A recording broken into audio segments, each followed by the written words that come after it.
Welcome back to A Moment in History. I'm Seth Udinsky. In this episode, let's go back to the Middle Ages and uncover one of the most famous kings in English history.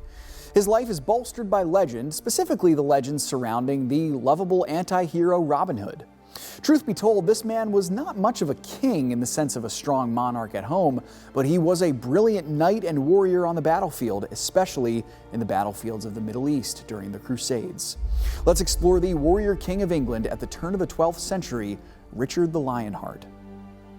Now, Richard's moniker comes from his brilliance and skill on the battlefield. He was in fact Richard I of England, son of King Henry II and Queen Eleanor of Aquitaine.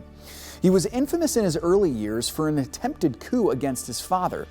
Now remember, the relationship between England and France, and Richard held ties to both, was rocky at best and utterly contentious at worst.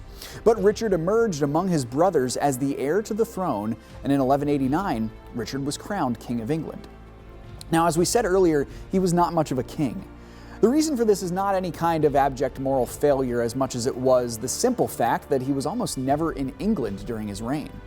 In 1187, Saladin the Muslim conqueror had retaken Jerusalem from the Christian Crusaders, and Richard's heart was set on the recapture of Jerusalem.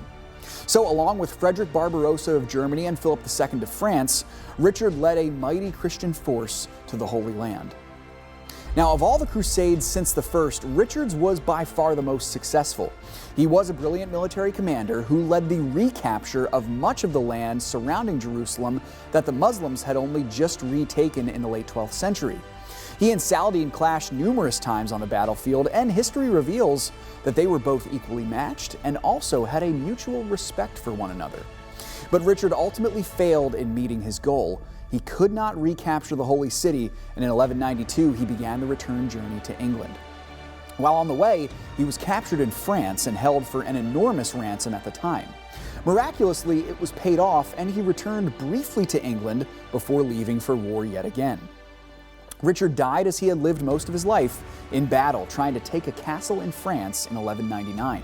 He was mortally wounded and died at the age of 41, laid to rest in the Fontevraud Abbey Church in France.